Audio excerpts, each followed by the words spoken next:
Hi guys, 18 Dapper here and welcome to this video. It is another mystery box opening. This is box number 2. Let's get the video started.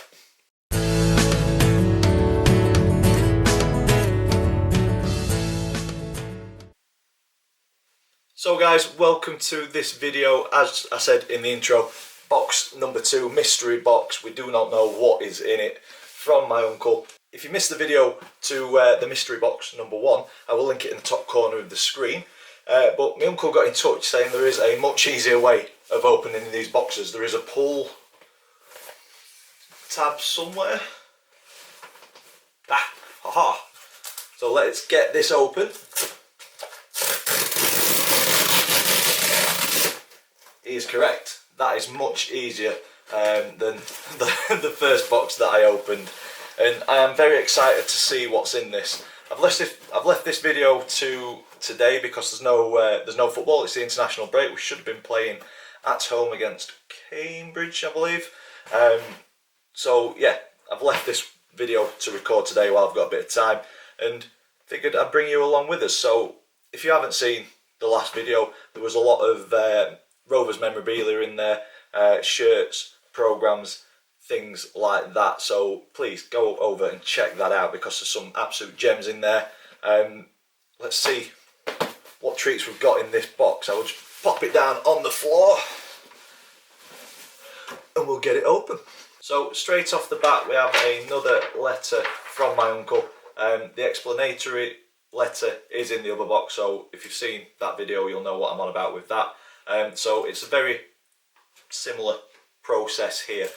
So a bit of downsizing, a bit of clearing out, and anything of any kind of historical value or some things that my uncle thought that I may enjoy or I may have contacts to hand over to people who will appreciate them, is boxed up and sent over to me.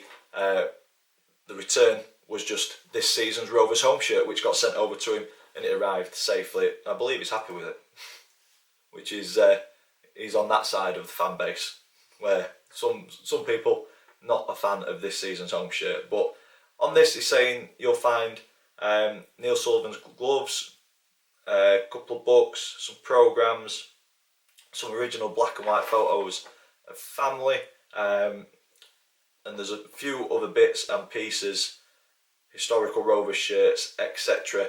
And we can keep, sell or give to the appropriate people or the club if they want them. My choice. So yeah, there might be some things in here that won't make it to the video, like the black and white photos that I believe are of family members, but the stuff that I think you guys will be interested in I will show you. So let's get started. Looking forward to this one. So straight away out of the box we have got a pair of goalie gloves signed on the palms by the man himself, Neil Sullivan. A fantastic goalkeeper, decent bit of memorabilia here. Used to be a goalkeeper myself, not too bad between the sticks, but for me, Neil Sullivan, one of the best goalkeepers we've seen at the Keepmoat. Fantastic keeper, and he was there during one of our more positive periods of our history. So yeah, these are decent. So Neil Sullivan on the ties, signed on the palms. Not a bad start, that. Next up we have a couple of DVDs from some very good games in Doncaster Rovers history.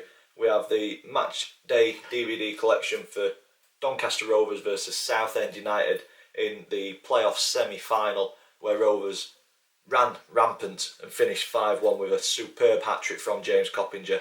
That's a DVD that I do not have, so that will join the collection. Fantastic game, fantastic evening, and what a result that was. Coppinger's performance in that was incredible. I've never seen a player emulate a performance like that in a Rovers shirt. And that led us on to the next DVD, which is Wembley 2008, the playoff final against Leeds United, where we ran out 1-0 winners, James Hayter header. So that as well will join the DVD collection because it's nice looking back at positive games in our history, and they are two of the standout ones for me. So yeah, a couple of DVDs there to go into the collection. The first Rovers shirt out of the box is this beautiful little number, red and white hoops with the gold detailing, Carlotti across the front, Streetwise Sports of the make, and it's the Rovers badge with 3 stars over the top. Beautiful little kit. I do like the gold detailing on the sleeves and around the Carlotti, and along the bottom of the shirt as well. And then if I just turn it around on the back,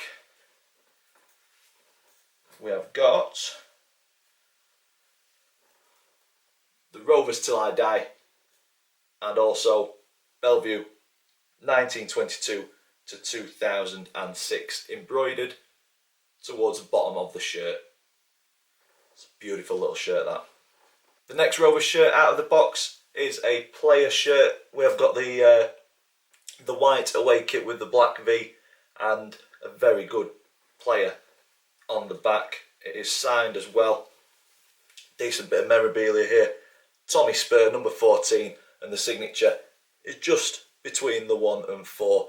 It's got the Empower sleeve logos, the Football League logos on the shirt, and I really like this kit. I prefer the green and white version of it, but yeah, very, very nice kit.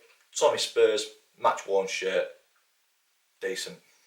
Next up, out of the box, we have got a sock tie. I don't know if you remember these, but we started wearing them. I can't remember when, but it seemed to be something that came in and just vanished as quickly as it came in. Well, this is Mark Mccannon's sock tie, and basically it does what it says on the tin. It tied to the sock. Sometimes it had the number on, it had the name on, but this one signed by Mark Mccannon, who scored the first goal at the Keepmoat Stadium, and I'll have to ask my uncle if this is the sock tie from that game. But yeah, these were pretty cool. I like them. Not worn anymore in the Football League. So as in box 1, we got a ton of old matchday programmes. We have the same in this box. A huge pile of matchday programmes dating back. I think the earliest one that I've seen is like the early 70s. But there's programmes which contain teams that no longer exist in the Football League, and games that are very important across the Doncaster Rovers history. I'm going to enjoy looking through these at my leisure and seeing what kind of gems are thrown up within this. Yeah, we've got like an FA Cup first round programme against Whitby Town in 1986. 30p for the programme, absolute bargain. There's some decent programmes in here, and as I say, I'm going to enjoy looking through them, seeing what gems my uncle has sent across. But yeah, mid to late 70s and onwards for the majority of these matchday programmes. Up next is the package from the FA Cup game last season against West Ham United. The programme is in here, the ticket and the little kind of flag that players pass across to each other. So during the pandemic, fantastic tie against West Ham United that we got beat comprehensively in. But there was an offer, I think it was like £10 a ticket, and you got this little package. I don't know if mine is in view just over my left hand shoulder, but that is up there. My uncle clearly got his as well. So yeah, it'd have been nice to be in the stadium that day. Fantastic facility, but unfortunately the pandemic put a stop to that. But Rovers fans were able to contribute in a way, and we got something back for that. So I don't know where my ticket and programme went, so it'd be nice to have a look through that, because I believe everybody's names are in the programme who bought tickets. So next up is a chunk of reading material that any Rovers fan would enjoy reminiscing and looking back through. We have got the Rover, the official match day, the official magazine for Doncaster Rovers, and this is the commemorative title winning edition, June 2004.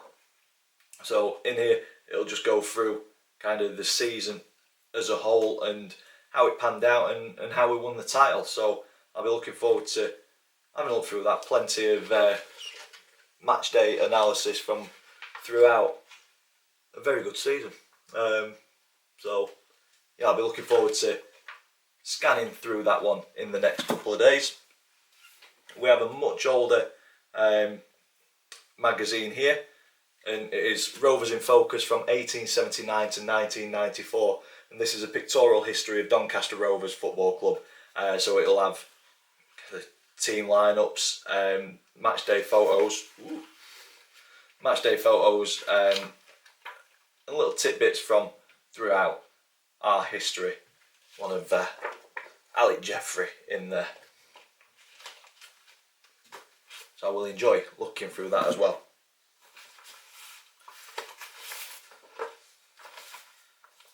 We also have a couple of newspaper articles or kind of pull-outs where I've got the done and dusted from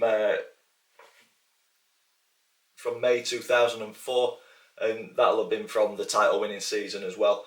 So be an interesting read to see what the papers said about a very good season. We've also got the paper from the non-league in Sunday, May the 11th, 2003. So that'll be going through our playoff final win at Stoke against Dagenham and Redbridge. So another set of articles that any Donny fan will enjoy reading through and reminiscing. And then we also have the Star, which is covering the Nationwide Conference playoff final as well. So I will enjoy looking through that because there's a couple of players in there that I have played alongside, which is nice. And then the final two pieces of reading material, we've got the Book of Bellevue. So this will just go through kind of a pictorial history of Bellevue. What a ground that was. Not very welcoming for home fans or away fans, to be fair. But yeah, I'll be looking forward to reading through that and seeing if there's anything from our history that I don't necessarily know or that I forgot. And like I say, a lot of these are good for reminiscing times gone by. And then we also have the dawn of a new era, Doncaster Rovers Football Club from 2007. On the front cover, we've got O'Driscoll, the man himself, James Coppinger. What a hairstyle that is. Fantastic. John Ryan, Paul Heffernan and Richard O'Kelly as well. So yeah, I will enjoy looking through that and seeing what people said back in the day as we were moving into the Keep Moat Stadium. Oh, great. Moving back to a couple more football shirts, we have got another player shirt here, the blue and white away kit, the Football League badges on the sleeves. Turn it around, fantastic number on the back. It is number 18, Sean McDade, fantastic little player, signed on the back once again.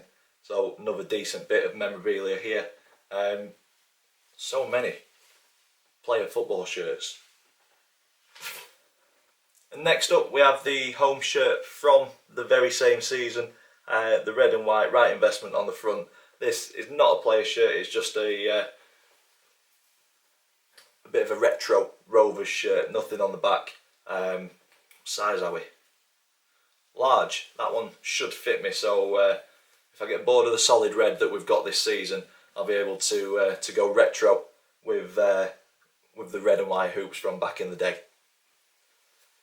So the next item I didn't expect to see in one of these boxes. It's why they are mystery boxes, and there's been plenty of surprises in them.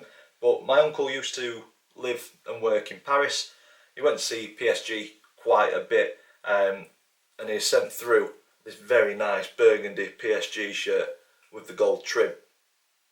That is an absolute beauty.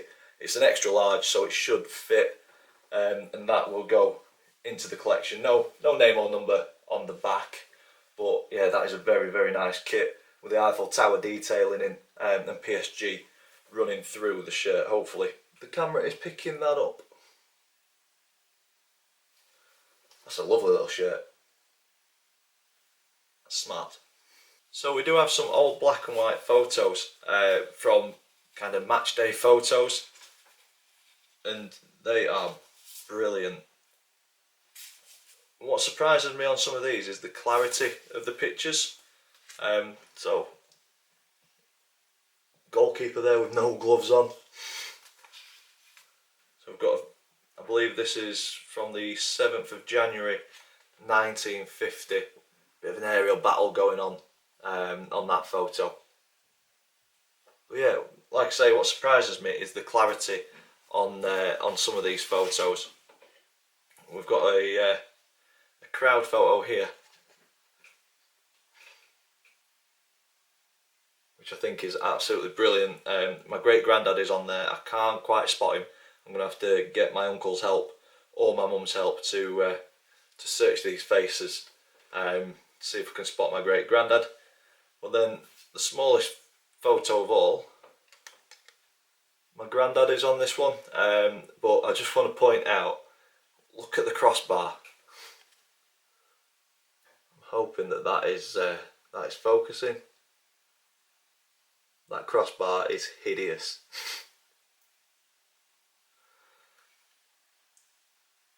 Yeah, my granddad's on there. Apparently, decent footballer back in the day. So there you go. Must be where I've got it from. There are a few more little bits and pieces that my uncle sent over. We've got an Aquascutum jumper. I've tried this on. It fits very, very nicely and feels absolutely beautiful. We've got a jumper which is potentially for Vicky. So she's not in at the minute, but I will let her try this on when she gets in. Nice little pink number, Jaeger, a extra large jumper, so it might be a little bit too big for her. She lost a bit of weight recently, she's doing well, but yeah, she might like that as something cosy to knock around in. And then the final item, which took up the majority of the box, is an Aquascutum Cashmere Coat, 150th anniversary limited edition. I'm guessing it was my uncle's. I've tried it on, fits fairly well. It's a little bit big, but it just feels so nice, and it's a fair sized coat. So I'm going to scooch this chair out of the way and try and get it in shot. Scooch. So here is the Aquascutum coat. And like I say, it's so heavy. Cashmere. It's like a long bit of a Del Boy coat, but absolutely stunning. And my uncle said that it's worth a pretty penny when it first got released. As I say, 150-year limited edition cashmere coat. So a very, very nice gift to be found within the box. Something that I didn't expect at all. But yeah, can tell the quality of it just from the feel, the weight, and how it feels when it's on. Beautiful coat. So thank you very much. I'm happy with what's been sent in this box. So that covers everything that has been sent through in box number 2, and I'm very happy with what my uncle has sent over. Some fantastic bits of memorabilia, the reading material, the old photographs, the shirts, the gloves, the sock ties, everything that was in box 1, and then that cashmere coat is a different level. As I say, you can just feel the quality on it, the weight of it, how it feels when it's on. Very, very nice. And the jumpers as well, and the other things that I weren't expecting. Kind of had an idea that there'd be Rovers memorabilia coming in these boxes, but like the PSG shirt, the other bits and pieces in box 1, and the Aquascutum cashmere coat just blows me away. So I'm very, very grateful of what my uncle has sent across for the price of this season's home shirt. So yeah, very, very happy. And that's where I'm going to leave this video. If you guys have enjoyed watching what's come in box number 2, please stick a big thumbs up on it for us. Please stick your comments down in the section below. If you haven't already, please click that subscribe button. And as always, thank you for watching, and I will see you in the next one.